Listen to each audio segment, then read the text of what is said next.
یہ اس بات کی دلیل ہے کہ شہید سب ہیں مگر شہادت عظمیٰ فقط حسین کو حاصل ہے۔ اور یہی وجہ ہے کہ جو قومیں، جو چاہنے والے، جو ہزار حسین سے وابستہ ہو گئے، بنی امیہ اور بنی عباس کے طوفان اور سیلاب ساری طاقت لگا کے ختم ہو گئے، مگر آج تک حسین پر رونے والے باقی ہیں۔ یہ تذکرہ چل رہا ہے اور چلتا رہے گا۔ یہ ذکر حسین وہ ہے جس کے بارے میں کبھی ہم کو اور آپ کو سوچنا نہیں چاہیے کہ ہماری وجہ سے مجلسیں ہیں، ہماری وجہ سے ماتم ہے، ہماری وجہ سے عزاخانے ہیں۔ نہیں عزیزو، میں ایک جملہ کہتا ہوں، ہم سے عزاداری نہیں ہے، ہم عزاداری سے ہیں۔ واہ واہ واہ واہ، بہت آج جو ہم باقی ہیں یہ عزا کا صدقہ ہے، آج جو ہم باقی ہیں وفاداری کا طفیل ہے۔ ہم ختم ہو گئے ہوتے اور ہمارا تعلق اس سلسلے شہادت سے نہ ہوتا جس نے سر کٹا کے اپنی زندگی کا اعلان کیا ہے۔ ایک صلوات پڑھیں محمد والے۔ اللہم صلی میں نے جو سلسلہ گفتگو کے لیے اس قرآن مجید کی آیت کی تلاوت کا شرف حاصل کیا، اس آیت کے مفہوم سے سب واقف ہیں، جس میں ارشاد الہی ہو رہا ہے جاء الحق وزهق الباطل ان الباطل کان زہوقا۔ حق آیا اور باطل چلا گیا، باطل کا تو مقدر ہی تھا جانا۔ یعنی حق کا مقدر ہے بقا، حق کا مقدر ہے ثبات، حق کا مقدر ہے دوام، اور باطل کی قسمت ہے بے ثباتی و فنا۔ آپ کو باطل یہ کہتا ہوا ملے گا کہ ہم حق ہے ہم کو مانو، توجہ میں باطل یہ ضرور کہے گا ہم حق ہے ہم کو مانو، مگر حق کبھی نہ کہے گا ہم حق ہے ہم کو مانو۔ باطل اپنے کو منوانے کے لیے تعویلیں ضرور پیش کرے گا، اور حق کی حقانیت کے لیے خود حق ہونا دلیل حق ہے۔ کبھی باطل کہے گا ہم حق ہے ہم کو مانو، اس اعتبار سے مانو، اس اعتبار سے مانو، مگر حق والے یہ حق کبھی آپ کو کوئی دلیل کی بنیاد پر آپ سے اقرار حقانیت نہیں لے گا، بلکہ حق کا وجود خود اس کی حقانیت کی دلیل ہے۔ صادق آل محمد امام جعفر صادق علیہ السلام اللہم صلی علی محمد وآل محمد کی خدمت میں ایک شخص آیا، اس نے کہا کہ فضل رسول، جب قبر میں ہم پہنچے ہم سے نکیرین نے سوال کر لیا کہ بتاؤ تمہارا دین کیا، بتاؤ تمہاری کتاب کیا، بتاؤ تمہارا خدا کون، بتاؤ تمہارا نبی کون، بتاؤ تمہارا امام کون۔ اور بیچارے ہمارے بزرگوں نے جواب دے دیا کہ خدا جل جلالہ و جل شانہ وہ ایک واحد و یکتا۔ اگر فرشتے نے کہا کہ ثابت کرو کہ خدا ایک ہے دو نہیں، اور بیچارے ثابت نہ کر پائے تو کیا جہنم میں چلے جائیں گے؟ اس لیے اصول دین تو سمجھ کے ماننے کا نام ہے۔ بتاتے کتاب کیا ہے؟ کہ کتاب قرآن مجید ہے۔ کہا ثابت کرو کہ قرآن کتاب الہی ہے۔ بتاؤ تمہارا دین کیا؟ کہ دین اسلام ہے۔ کہا ثابت کرو اسلام دین برحق ہے۔ کہا تمہارا نبی کون؟ کا سرکار دو عالم۔ کا ثابت کرو اللہ کے نبی ہیں۔ تمہارا امام کون؟ کا مولا کائنات۔ کا ثابت کرو رسول کے جانشین ہیں۔ تو بیچارے اگر ثابت نہ کر سکے تو کیا جہنم میں چلے جائیں گے؟ ایک سوال کیا چھٹے امام سے ایک شخص نے۔ ہمارے بزرگ واجبات کے پابند تھے، ان کا مبلغ علم اتنا گہرا نہیں تھا، اتنے پڑھے لکھے نہیں تھے، باقی سارے اصول دین ان کو یاد تھے، سارے فروعات یاد تھے، مگر ان کے پاس کوئی دلیل نہیں تھی۔ اگر ایک دلیل بھی ہمارے پاس ہو کہ ہم نے رسول کو رسول اس دلیل سے مانا، تو رسول ہی نے کہا تھا قرآن کو کتاب خدا مانو، لہذا قرآن کو کتاب خدا مان لیا۔ رسول کو جس دلیل سے مانا، رسول نے کہا کہ اللہ کا دین اسلام ہے، لہذا اسلام کو دین خدا مانا۔ رسول نے کہا کہ علی میرے بعد جانشین ہوں گے، علی کو جانشین مان لیا۔ اور رسول کو رسول مانا، اس کی دلیل کیا ہے؟ واہ، کم سے کم ایک دلیل کا انتظام تو کرنا ہوگا تاکہ وہی دلیل ہر عقیدے کے لیے دلیل بن جائے۔ دین برحق اسلام کو رسول نے کہا، قرآن کتاب خدا کے رسول نے کہا، علی مولا کیسے رسول نے کہا، قرآن کی قیامت آئے گی رسول نے کہا، کعبہ قبلہ رسول نے کہا، وہ رسول رسول ہے، اس کی دلیل کیا ہے؟ توجہ ہمارے یہاں بڑا قیمتی موضوع ہے، میں اس کی تفصیل گزارش کروں گا، اور آج تمہیداً ایک جملہ عرض کرنا چاہتا ہوں۔ تو امام نے فرمایا گھبراؤ نہیں، توجہ فرمائیں، اگر تمہارے مرنے والوں نے، تمہارے بزرگوں نے سارے جواب صحیح صحیح بتا دیے تو فرشتے کبھی ان سے دلیل نہ مانگیں گے۔ اگر مرنے والا یہ کہتا خدا برحق کے علاوہ کوئی دوسرا خدا، قرآن کے علاوہ کوئی دوسری کتاب، پیغمبر کے علاوہ کسی دوسرے کا نام لیتا نبی کی جگہ، تو فرشتہ کہتا ثابت کرو مسلمہ کذاب نبی کیسے ہوئے، ثابت کرو وہ کتاب خدا کیسے ہے، ثابت کرو یہودیت دین برحق کیسے ہے، ثابت کرو وہ گھر میں قبلہ عالم کیسے ہے۔ چونکہ مرنے والا جو جواب دے رہا ہے سب جواب حق ہے، توجہ فرمائیں، امام نے کہا مرنے والا جو جواب دے رہا ہے وہ جواب صحیح صحیح بتا رہا ہے۔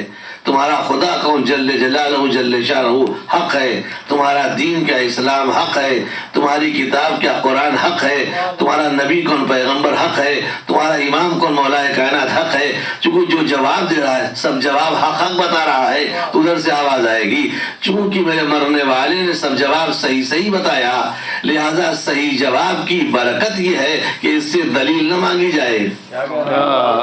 اگر یہ کوئی اور جواب دیتا، قرآن کے علاوہ کسی اور کتاب کا نام لیتا، پیغمبر کے علاوہ کسی اور کا نام لیتا، تب تم دلیل مانگتے۔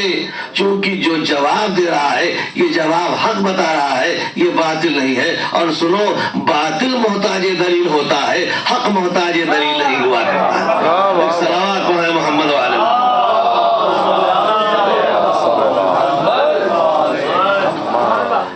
جو جواب وہ دے رہا ہے یہ جواب حق ہے، حق ہے، حق ہے، حق ہے، حق ہے، لہذا باطل محتاج دلیل ہو سکتا ہے، حق کبھی محتاج دلیل نہیں ہو سکتا۔ تو عزیزان گرامی، باطل اپنے کو پہچانوانے میں کہے گا ہم کو مانو اس دلیل سے، اور حق کبھی کوئی دلیل نہ پیش کرے گا۔ ایک صلوات پڑھیں محمد والے۔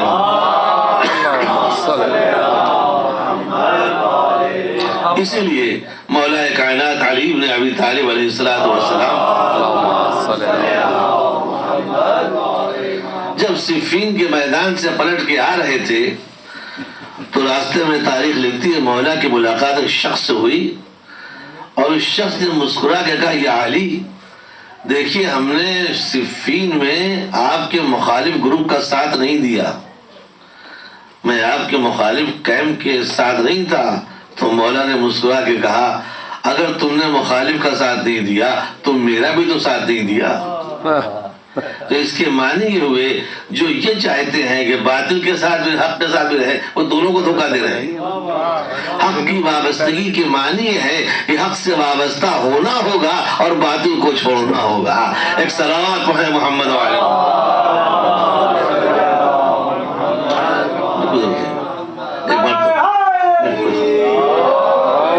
ایک بار تو اور مل کے صلوات بھیجیں محمد والے۔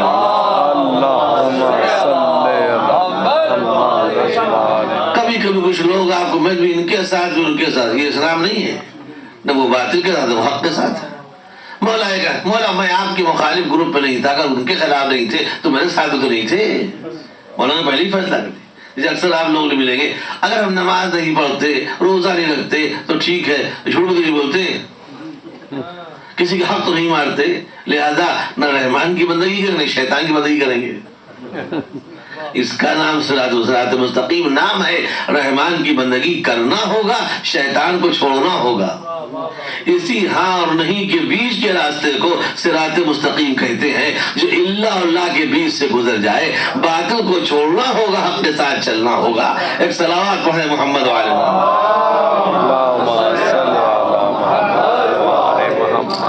تو حق اپنی حقانیت کے لیے خود دلیلتاً حق ہے، ہم کو مانو۔ یہی عالم اسلام کی تاریخ تھی، یہی تاریخ اسلام بھی ہے۔ اے پیغمبر، بت پرستوں سے پورا ماحول بھرا ہوا ہے، پورا عرب بھرا ہوا ہے، آپ ان سے یہ نہ کہیے ہمارے دین کو مانو، خالی آپ ان کے سامنے تلاوت کیجئے بس۔ لہجے کی صداقت، لہجے کی حقانیت، کلام الہی کی سچائی خود بخود ان کے دلوں میں جگہ بناتی جائے گی۔ یتلو علیہم آیاتہ ویزکیہم ویعلمہم الکتاب والحکمہ. ہم نے آپ کو اس لیے بھیجا ہے جاہل عربوں میں کہ آپ آیتوں کی تلاوت کریں، نفسوں کو پاک بنائیں، کتاب و حکمت کی تعلیم دیں. خالی لہجے کو آگے تو بڑھائیے، پھر دیکھیے کہ آپ کی تلاوت کی حقانیت ان کے دلوں میں جگہ کیسے بنا رہی ہے. جہاں پیغمبر نے تلاوت شروع کی مجمع لگ گیا. اور تاریخ کا مشہور واقعہ، بت پرستوں کا ایک بہت بڑا سربراہ تھا جس کا لقب تھا ریحانۃ الادب.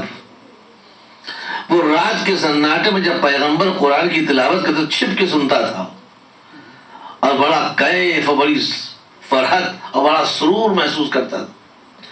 ایک دن اس نے اپنے ساتھیوں سے کہا بھائی اگر ان کی بات سنتے رہے اور لوگ متاثر ہوتے رہے تو ہمارے خاموش بتوں کا کیا ہوگا؟ وہ تو بیچارے بولتے بھی نہیں. لہذا ایسا کرو کہ بائیکاٹ کرو، ان کی باتیں مت سنا کرو. اس نے اپنے وفد کے سارے ممبران سے کہہ دیا کہ خبردار ان کی بات سننے نہ آنا. چھو نے یہ بات مان لی. رات کے سناٹے میں جب جا کے چھو بستر پر سے نیند نہ آئی، چونکہ نیند تو نبی کی آواز سننے کے بعد آتی تھی، تو آدھی رات کے سناٹے میں بت پرست اٹھا اور پیغمبر اسلام گھر کے دیوار کے پیچھے چھپ کے کچھ سننے لگا.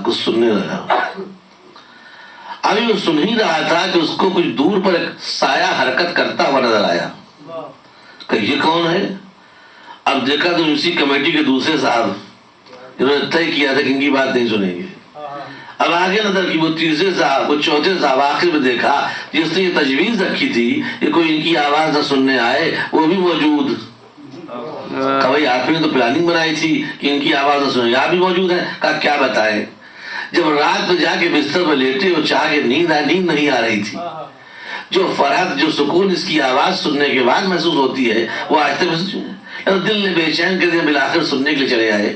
کہا یہی ہم نے بھی کیا، یہی ہم نے بھی کیا. کہا ٹھیک ہے آج سے طے کر لو کہ کل سے نہیں سنیں گے. کہ یہی تو آپ نے کل بھی طے کیا تھا. اس کے معنی یہ ہوئے کہ لہجے کی صداقت میں کشش اتنی تھی کہ جنہوں نے اصول بنایا تھا نہ سننے کے وہی سننے چلے آئے. یہ پیغمبر خالی قرآن کی تلاوت کر رہے ہیں، یہ قرآن صامت کی تلاوت کا اثر ہے.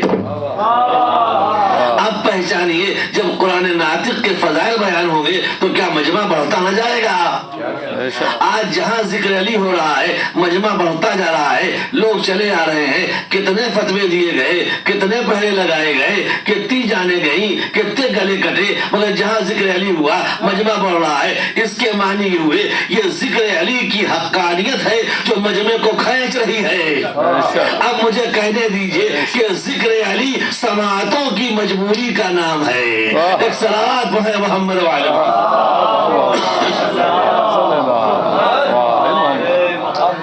یہ سماعتوں کی مجبوری ہے جو خود بخود ذکر علی سننے لوگ چلے آ رہے ہیں.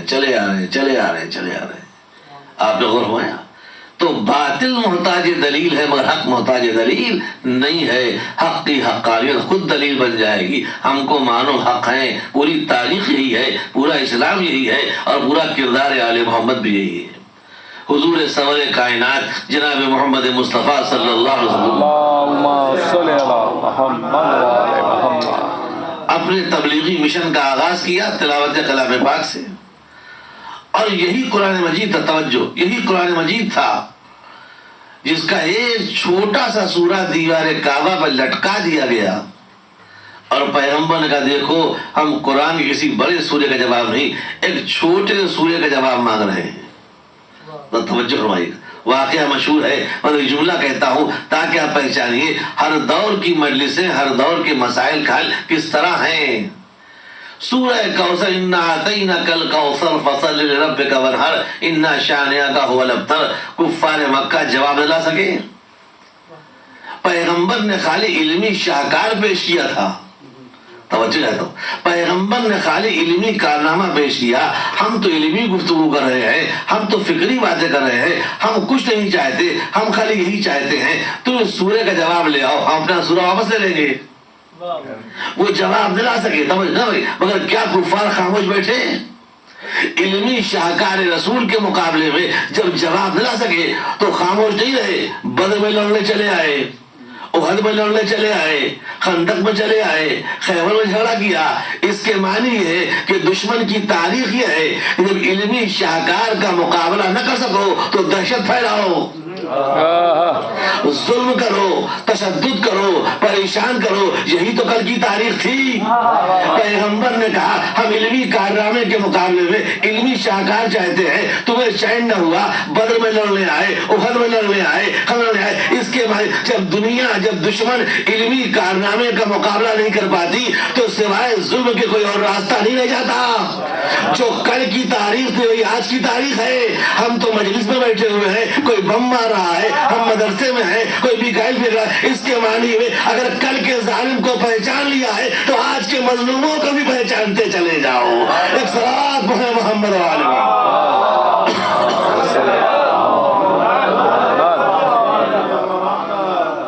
جو کل ہو رہا تھا وہی آج ہو رہا ہے۔ فرش ازا بچھی ہے، بم مار کے چلے گئے، جلوس جا رہا ہے، میزائل پھینک کے چلے گئے، مدرسہ چل رہا ہے، کیا ہو رہا ہے؟ یعنی کل پیغمبر یہی کہہ رہے تھے علمی شاہکار کے مقابلے میں کوئی علمی شاہکار لاؤ، ہم اپنا قرآن واپس لے جائیں گے۔ مگر چپ نہ رہے۔ بدر میں، احد میں، خندق میں، یہ ساری جنگیں اس بات کی گواہ ہیں کہ دشمن کا مزاج یہ ہے جب علم کے مقابلے میں نہیں ٹھہر پاتا تو سوائے دہشت اور ظلم و تشدد کے اس کے پاس کوئی راستہ نہیں رہ جاتا ہے۔ وہی کل کی تاریخ تھی، وہی آج کی تاریخ ہے۔ اب دونوں کا کردار پہچانیے۔ نہ کل پیغمبر رکے تھے اپنی تبلیغی مہم میں، نہ آج ہم رکیں گے اپنے فرش ازا بچھانے میں۔ ایک صلوات پڑھیں محمد والے۔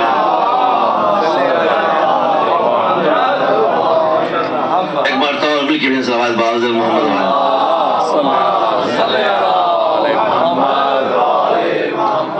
علم کا سلسلہ آگے بڑھاتے رہے، رسول بڑھاتے رہے، اور یہ کل ہو رہا تھا، یہ آج ہو رہا ہے۔ ہم آگے بڑھتے چلے جا رہے ہیں، وہ بے نقاب ہوتے چلے جا رہے ہیں، وہ رسوا ہوتے چلے جا رہے ہیں، وہ شرمسار ہوتے چلے جا رہے ہیں۔ تو اللہ نے پیغمبر اسلام کو 4440 معجزات عطا کیے تھے، ایک نہیں۔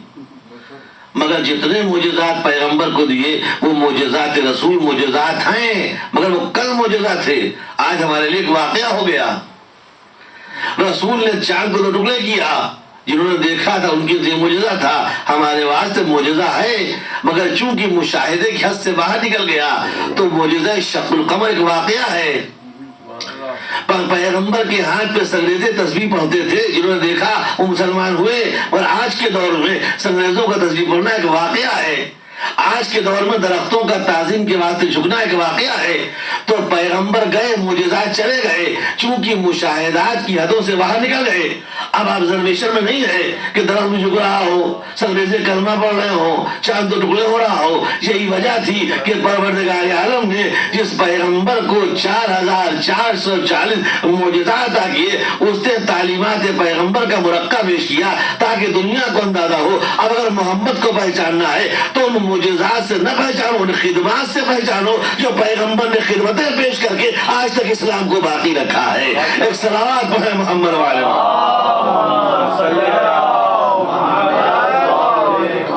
ایک آیت کا جواب لاؤ، نہ لا سکے، خاموش بیٹھ گئے۔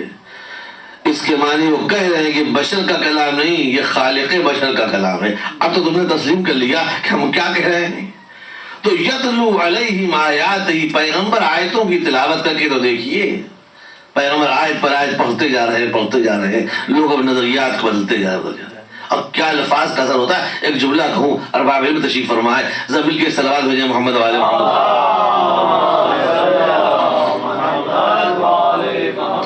تاریخ کا مشہور واقعہ، توجہ ہے، تاریخ کا مشہور واقعہ، ایک شخص جو قاری قرآن بھی تھا، حافظ قرآن بھی تھا، عالم دین بھی تھا، مگر نفس اس پر غالب آ گیا۔ نتیجہ یہ ہوا کہ اس کا شمار شہر کے بہت بڑے چوروں میں ہو گیا۔ اب تلاوت بھی یاد نہیں رہی، قرآن بھی یاد نہیں رہا، احکام بھی سب بھول گیا، بہت بڑے چوروں میں اس کا شمار ہو گیا۔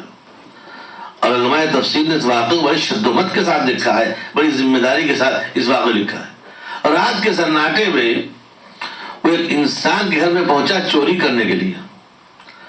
جیسے ہی چوری کرنے کے لیے پہنچا تو اس نے کیا دیکھا، ایک شخص ہے جو گھر میں بیٹھا قرآن کی تلاوت کر رہا ہے، اور تلاوت کرتے کرتے اتفاق سے وہ تلاوت کر رہا ہے سورہ حدید کی، اور اور سورہ حدید کی اس آیت میں پہنچا کہ علم یعن للذین آمنوا ان تخشع قلوبہم لذکر اللہ، کیا ابھی وہ گھڑی نہیں آئی کہ ایمان والوں کے دل یاد خدا سے لرز جائے؟ علم یعن للذین آمنوا ان تخشع قلوبہم لذکر اللہ، کیا ابھی وہ گھڑی نہیں آئی کہ ایمان والوں کے دل یاد خدا سے لرز جائے؟ جیسے ہی اس آیت پہ پہنچا اس کو ایسا محسوس ہوا کہ کوٹھے پر سے کوئی آواز دے رہا ہے، بلا قدان، ہاں وہ گھڑی آ گئی، ہاں وہ گھڑی آ گئی۔ یعنی تو وہ تو تلاوت کر رہا تھا، یہ کون ہے میری تلاوت پر آواز لگا رہا ہے کہ ہاں وہ گھڑی آ گئی؟ بچوں کو جگایا اور محلے والوں کو جمع کیا۔ کوئی رات کے سناٹے میں قرآن کی تلاوت کر رہا تھا جس کا ترجمہ یہ تھا کہ اب وہ گھڑی نہیں آئی کہ ایمان والوں کو دل یاد خدا سے لرز جائیں، تو ایک شخص کوٹھے سے کہتا ہے ہاں وہ گھڑی آ گئی، چلو گرفتار کو، کوئی چور آیا ہوا۔ اب جو گھر والوں کو لے کے اوپر پہنچا تو کیا دیکھا؟ ایک شخص زار و قطار رو رہا ہے۔ کوئی کیوں رو رہا ہے تو؟ کہا کہ تم نے تلاوت کی، تلاوت سے ہمارے دل پہ بڑا گہرا اثر ہوا۔ کہا تم نے تو قرآن بار بار پڑھا ہو، تم مسلمان ہے؟ کہا کئی مرتبہ ہم نے پڑھا، سینکڑوں بار اس آیت کو پڑھا، اس سورے کو پڑھا، اس سے متعلق بہت سی آیتوں کو پڑھا، اور آج جب تم نے تلاوت کی تو ہمارے دل پہ ایسا اثر ہوا کہ ہم نے پچھلے گناہوں پر توبہ کر لی اور آئندہ نہ گناہ کرنے کا عہد کر لیا۔ کیا مطلب؟ کا بات یہ ہے کہ ابھی تک ہمارے دل میں، ابھی تک ہماری زبان پر ذکر خدا تھا، آج سے ہمارے دل میں یاد خدا پیدا ہو گئی۔ بس ذکر کا کام ہے کردار کو ویسے کا ویسا رکھنا، جس دن یاد آ جائے کردار بدل جایا کرتا ہے۔ مقصد ذکر حسین نہیں ہے، مقصد یاد حسین ہے۔ مقصد ذکر خدا نہیں ہے، مقصد یاد خدا ہے۔ مقصد ذکر رسول نہیں ہے، مقصد یاد رسول ہے۔ ذکر وہ ہے کہ زبان پر آ کے چلا جائے، جس دن کردار بدل جائے سمجھ لو دل میں یاد خدا پیدا ہو گئی ہے۔ ایک صلوات پڑھیں محمد والے۔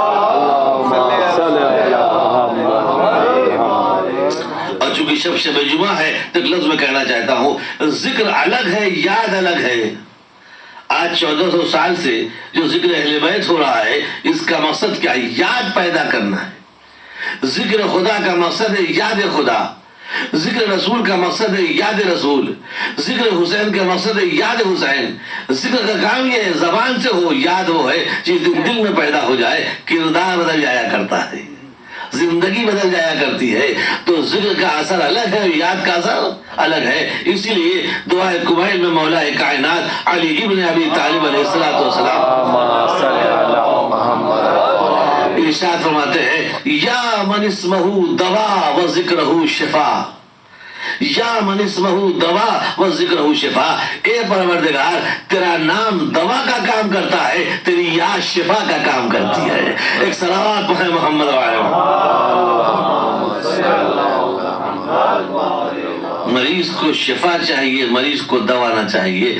دوا ذریعہ ہے شفا کا، ذکر ذریعہ ہے یاد پیدا کرنے کا برابر ہم سنتے رہے اور برابر ان آیات کی تلاوت کرتے رہے، اور ابھی تک ہماری زبان پر ذکر خدا تھا، آج سے ہمارے دل میں یاد خدا پیدا ہو گئی۔ اس خلوص کے ساتھ تم نے قرآن کی آیتوں کو دہرایا کہ ہم نے توبہ کر لی، پروردگار معاف کر دے، وہ تو معاف کرنے والا ہی ہے۔ اور ہمارے اب ایک جملہ کہہ کے بات کو آگے بڑھا دوں، میں نے توبہ کر لی، یعنی ایک تلاوت کا دوہرا اثر۔ اگر یہ تلاوت نہ کر رہا ہوتا تو اس کی یہاں چوری ہو جاتی، چور لے کے چلے جاتے، اور تلاوت وہ نہ سنتا تو اپنے گناہوں پہ کیسے آنسو بہاتا۔ ایک تلاوت کا دوہرا اثر دیکھو، جو تلاوت کر رہا ہے اس کا مال دنیا بچ گیا، جو تلاوت سن رہا ہے اس کی عاقبت اخری سنور گیا۔ ایک صلوات پڑھیں محمد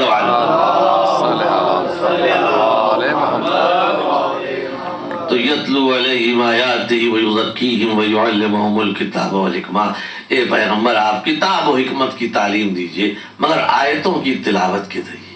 اور ہمارے یہاں تو حقانیت دلیل ہے، حق دلیل، حق محتاج دلیل نہیں ہوتا، باطل ہمیشہ محتاج دلیل ہوا کرتا۔ وہ اپنی تعویلیں، اپنی تدبیریں، اپنے تواریخی حوالے پیش کرتا رہے گا، اور حق کا وجود خود دلیل ہے۔ اس لیے سرکار دو عالم نے ارشاد فرمایا تھا، علی الحق والحق مع علی، علی حق کے ساتھ ہے اور حق علی کے ساتھ. ماشاءاللہ مومنین کا مجمع ہے, آپ سنتے رہتے ہیں تلقین میں, الموت حق, القبر حق, السوال منکر نکیر حق, الصراط حق, المیزان حق. قبر حق, موت حق ہے, قبر حق ہے, سوال نکیرین کا حق ہے, صراط حق ہے, محشر حق ہے, میزان حق ہے. یہ حق ہی حق تو ہے. اور نبی نے کہا علی حق کے ساتھ, حق علی کے ساتھ.